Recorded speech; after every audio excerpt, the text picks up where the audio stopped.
Now tonight here on the night team, he is heading to prison. Brett Hankison, the only Metro police officer ever convicted by a jury in the fatal police raid of Breonna Taylor's apartment 5 years ago, gets a prison of 2 years and 9 months. Hello, everybody, and thank you for joining us tonight. I'm Doug Proffitt. The federal judge breaking with the U.S. Department of Justice recommendation of no prison time for Hankison. We are also talking tonight with one of the officers who was shot that night of the raid, John Mattingly. He walked out of the courthouse with Hankison this evening.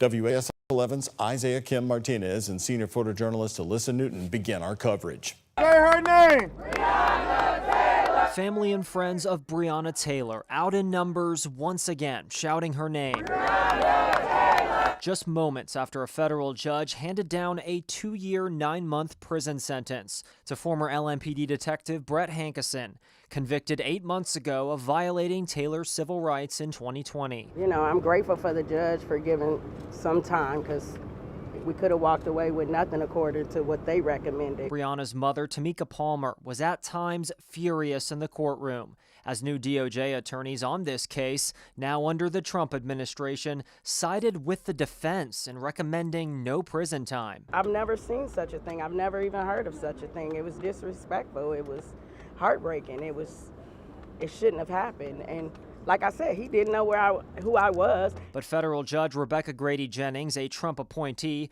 went against prosecutors' wishes of 3-year supervised release. She was in a horrible situation. I personally feel like she kind of rode the fence, so she kind of pleased one side but not totally turned the other side off.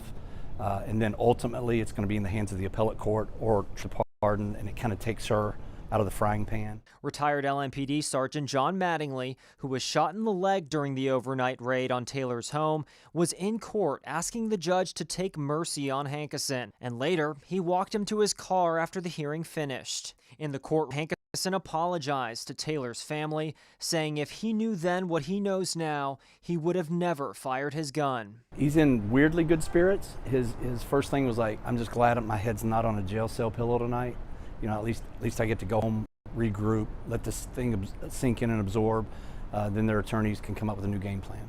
Breonna Taylor's family attorney, Lenita Baker, standing alongside famous civil rights attorney Ben Crump, saying the sentence isn't everything they wanted, but they'll take it. We commend the judge for taking the time to listen, to push back, and to express her disappointment within the Department of Justice, because she did do that.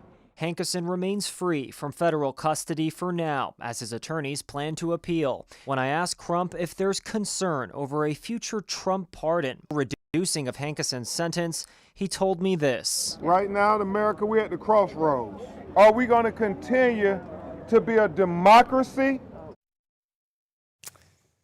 Well, John Mattingly raising it in your story there about the possible pardon. So let's talk about a couple of things, Isaiah. I know people may be wondering, why is Brett Hankison free right now? He was actually able to leave the courthouse, as you reported, with John Mattingly. Right. And what could actually keep him from entering prison anytime soon? Well, he hasn't been a flight risk to this point. Everyone has agreed upon that. So he's been a free man up until this point. But then now the process gets a little complicated. The judge has to officially put the sentencing into the system.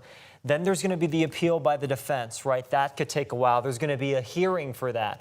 So the understanding is he's going to be not in custody as we wait for that to play out. And then there's the final question, which is last-ditch effort. Could we see an ask for the Trump administration to pardon this, to commute some of the sentence?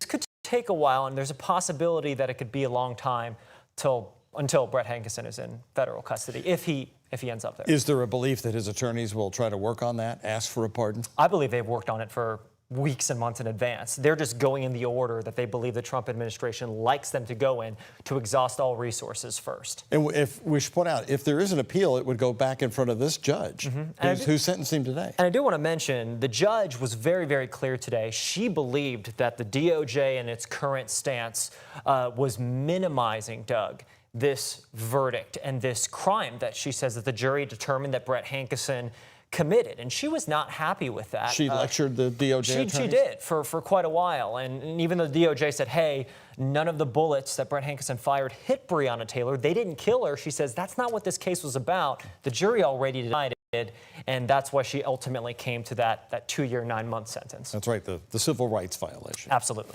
Yeah. All right, thank you, Isaiah. Well,